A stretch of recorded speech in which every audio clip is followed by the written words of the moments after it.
I'm Manouk Akopyan. Thank you for tuning in, and thank you to our partners, personal injury attorney Nelson Gevorkyan. Hi, everyone. I am joined by Gary Antuanne Russell, straight off a huge win against Jose Valenzuela to capture the 140-pound WBA crown. Unanimous decision. It wasn't even close, Gary. How do you feel a few days removed from a win being a 140-pound title holder? I feel good. I feel real good. It was to be expected after the work was put in. You know, I'm actually back in the gym immediately. Like I told the press before, this is like a marathon. This is not a 100-yard dash. This is a marathon. We're doing the long haul. In the marathon, you come up against the table and they got a cup of water, but that's just a pit stop. And I say that to say it's more belts and titles out there that I feel like I need to go ahead and take. I would love a rematch with Alberto Pollo, and I'm glad that he still got a title. Yeah, that was the one right before this one, right? In June, Yes. split decision, close fight. And he's on the same card as you on March 1st on the Tank Davis Lamont Roach. You're the co-main event. He was right there before you guys. It seems as if it's a no-brainer for this rematch right now, right? Title unification. Is that the plan? That's the plan. That's the How plan. soon can we? How soon do you think that can happen? You're already in the gym. I really wouldn't mind if it happened in another 2 months. But he got to accept the contract, and we got to both get things kind of confirmed on our end individually. But I was on the verge of saying, I don't care if you have a title or if you don't have a title.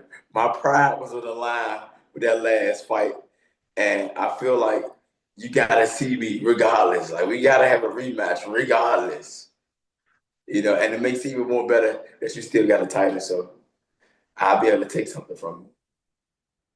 Speaking of rematches, of following the loss for Valenzuela, Team Robert Garcia, his trainer, talking about how there wasn't the rematch in the clause, and that's a little different from a champion not having a rematch clause. Well, what did you make of that? Do you think Jose even deserves a rematch, considering the one-sided nature of your win?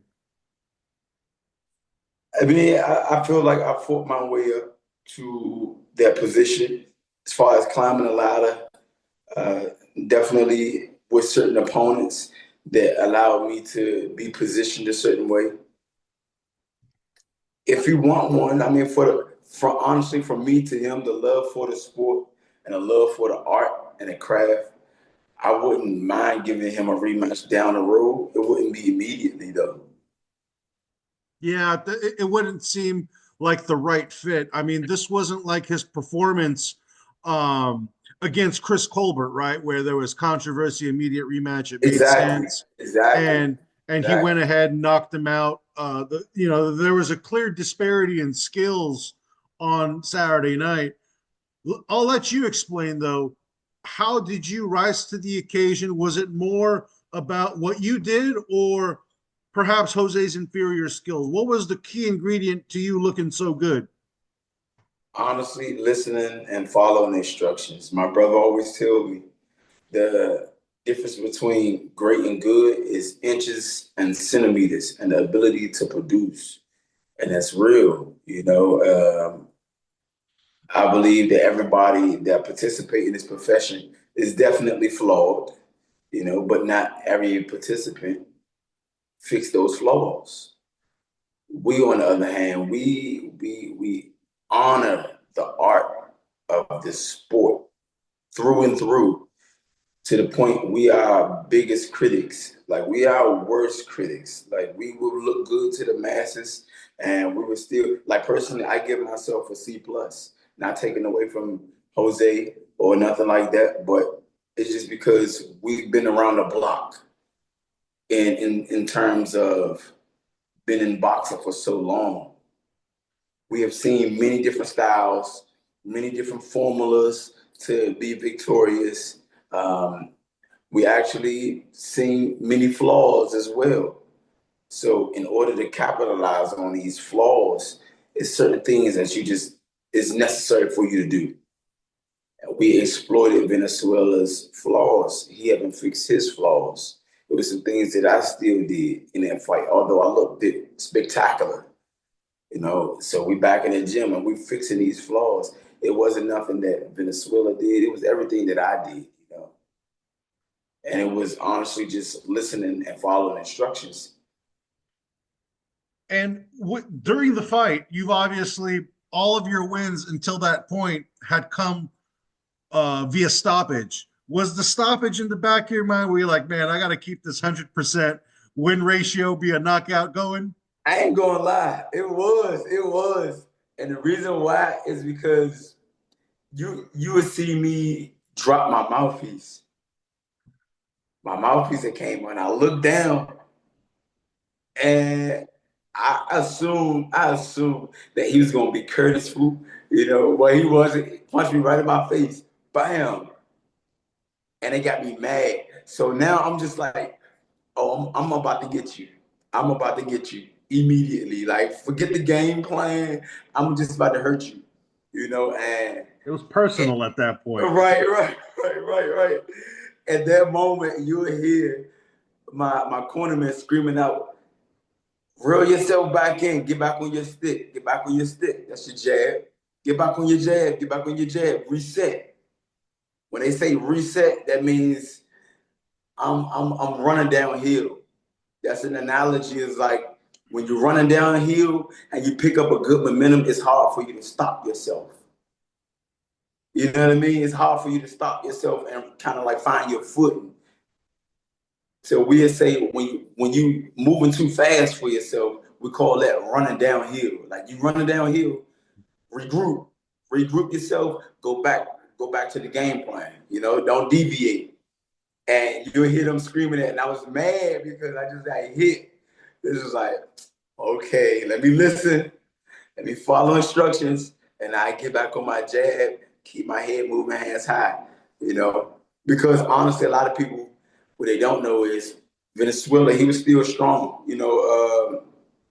Some people, they lose their strength when it comes to a certain round. Yeah, and definitely there was you could tell even in the latter rounds, even though he was black and blue in the face, he was still putting up a valiant effort. You got the win though, and now it's on to the next. You're talking about Puello. There's a lot of 140-pound champions out there with not a lot, but there's 140-pound champions out there with big name appeal. We got the Ring and WBO champion Teofimo Lopez. There's yourself.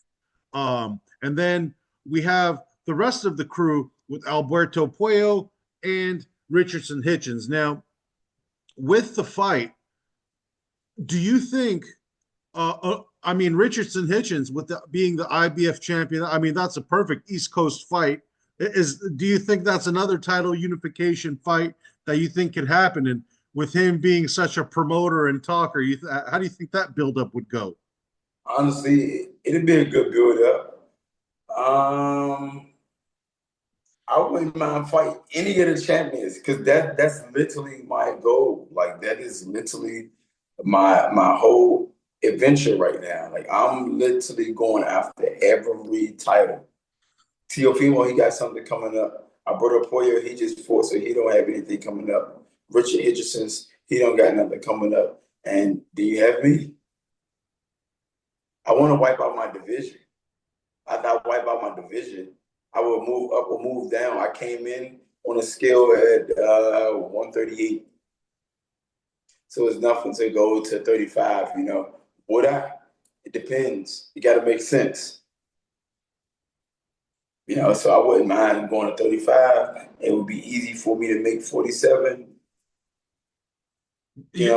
Sounds like you're on a good spot in the scales because if you could make 35, all of a sudden that opens you to Gervonta Davis, Keyshawn Davis, Shakur Stevenson. How exciting are those fights for you? Exactly. And Shakur just said something I want to say on Twitter about me.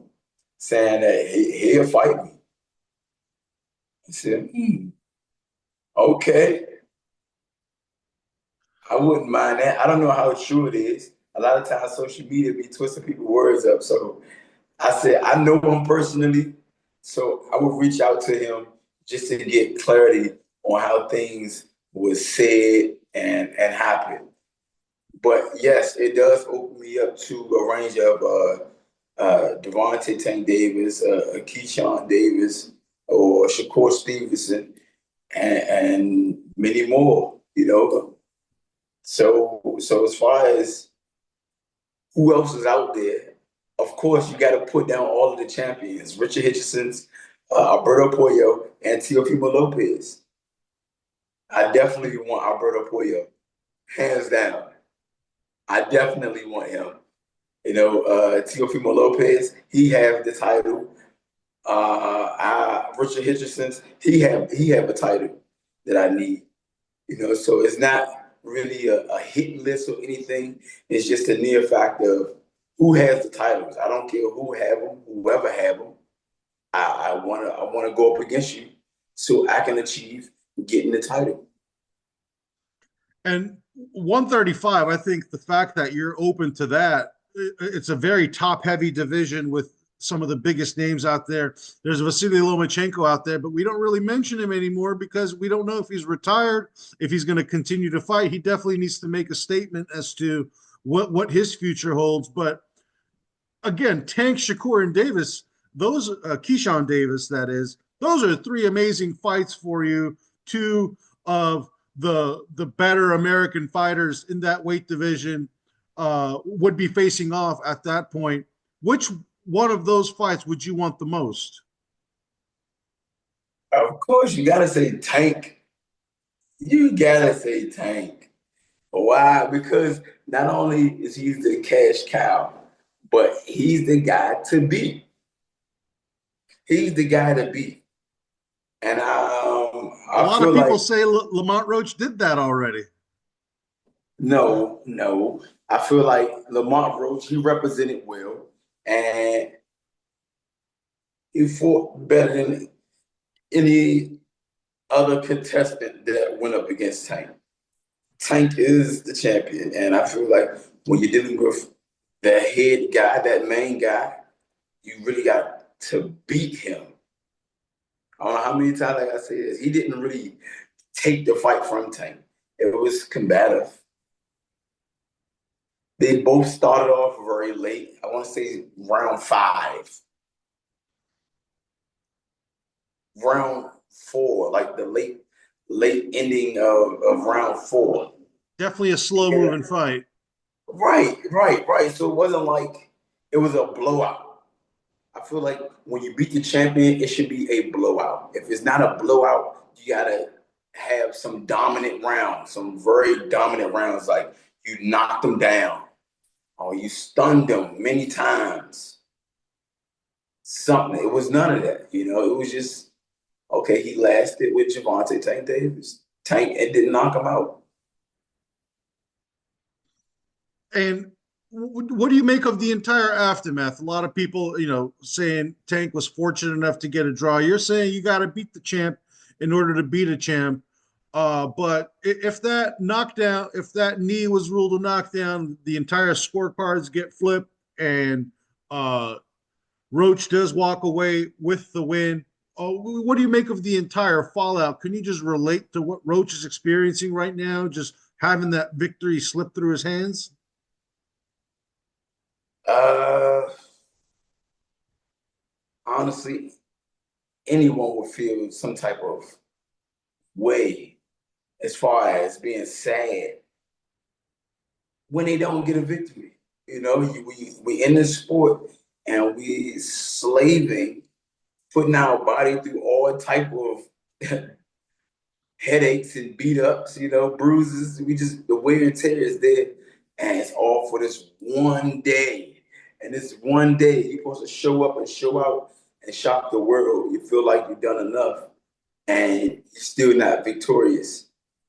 That can weigh on the mental. It's definitely going to physically bother you. emotionally bother but overall, I feel like mentally it's getting him most because a lot of people looked at Tank as like, oh man, I'm gonna get knocked out by Devontae Tank Davis, and then he goes not only train hard, but he goes away from home. Like he went to a camp, I believe he was out in Florida to be focused. So now you got your blockers on, making sure that you stay in tunnel vision and focus on this fight, taking away every type of persuasion or interaction that's just going to knock you off your focusness back at home. When home is really a place of comfort, you left home.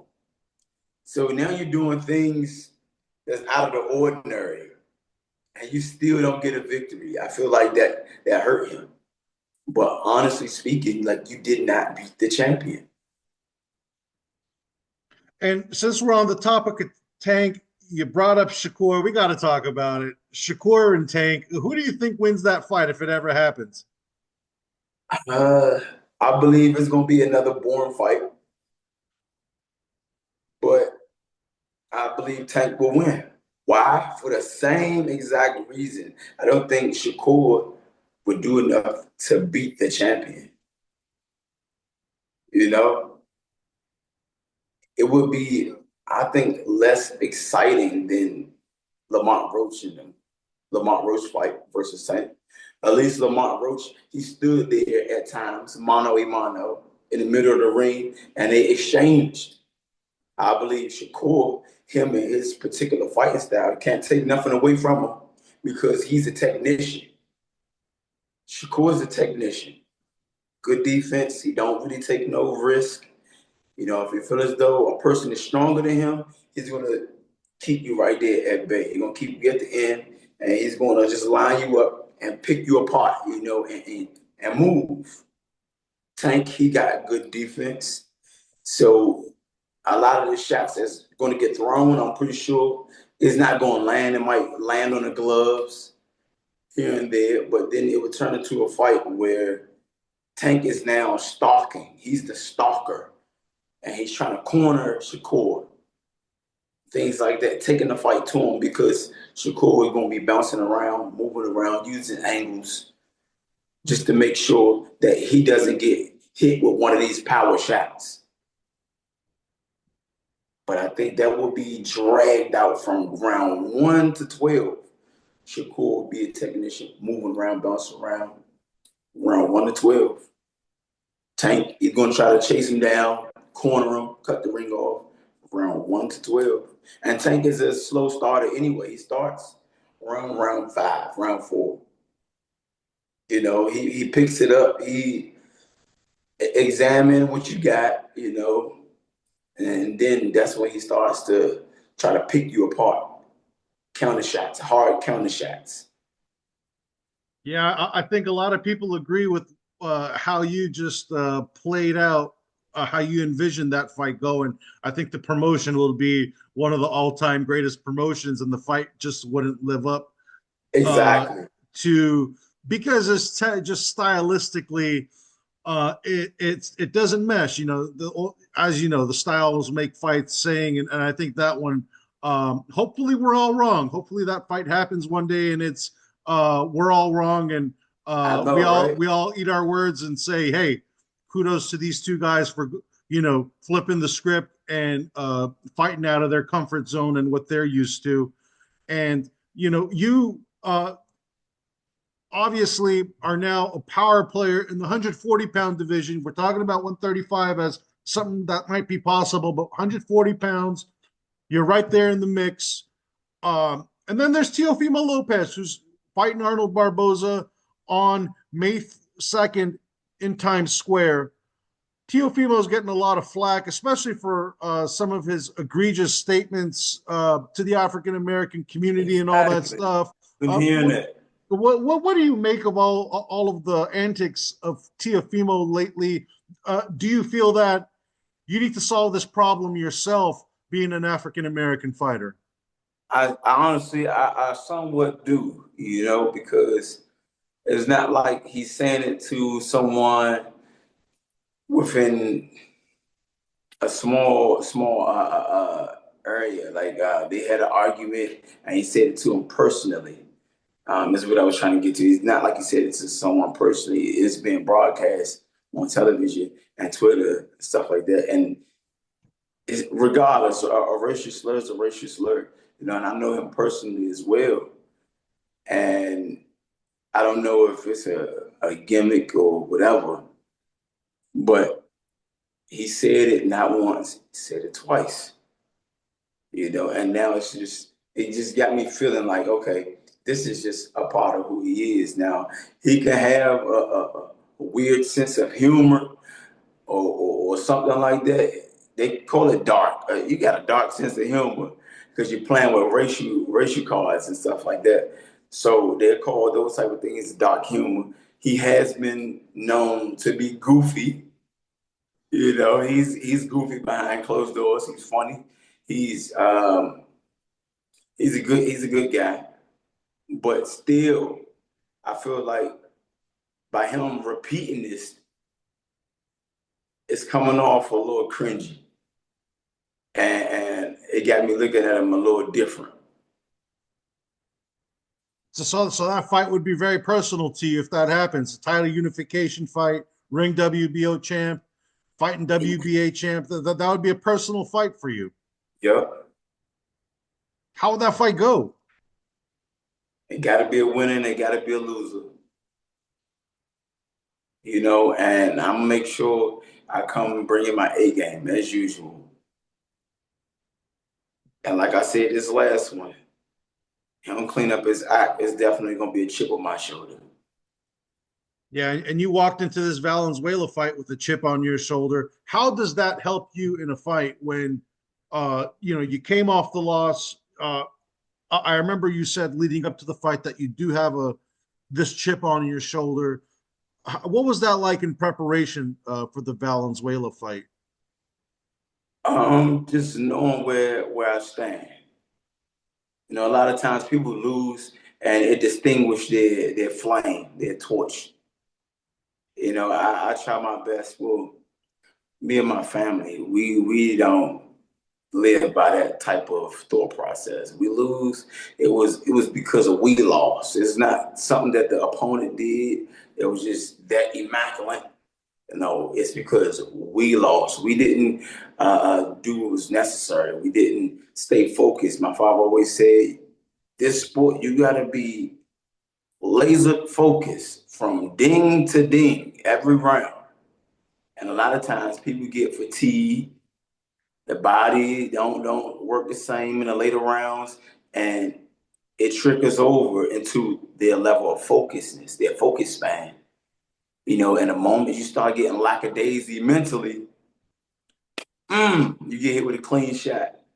Or the guy start gaining momentum, man. Now he's feeling the rhythm. When people lose, it's more so um, a self-esteem thing. We haven't been raised like that, me and my brothers. If we lose, it's because it's something that we did, not nothing that the opponent brought to the table that we never seen before. You know, um, we pick up the pieces. We pick up the pieces, go back to the drawing board, and we don't feel any type of way about it other than the fact that, okay, I know what to do to beat this guy. We don't get too emotional about it. Of course, we wear it on our sleeves sometimes because who wants to lose?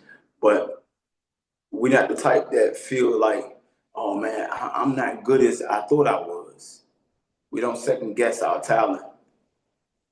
And a lot of people do when they lose, especially drastically get knocked out or something like that. They start second guessing themselves. Nah, I might not be good as I thought I was. I might not be cut out for this sport, but I feel as though when you fully submerge into this sport, that's a mentality that you can never have. And you capitalized on the opportunity. You realized your dreams, the goals your father Gary Sr. put out for you and your brothers. I think the boxing community was very happy for the Russell family over the weekend. And now you'll be carrying the flag and the torch as the 140-pound champion. I know you're sitting in a quiet room. Where are you keeping the title though nowadays?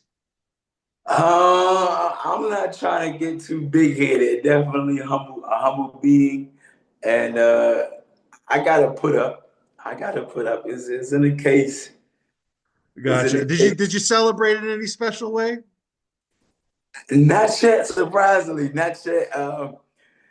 I've had people bring some champagne to the room after the fight. I probably had like one cup of champagne or something like that. You know, didn't finish the bottle. We done left the bottle. I couldn't sleep because I was still excited, like overly excited.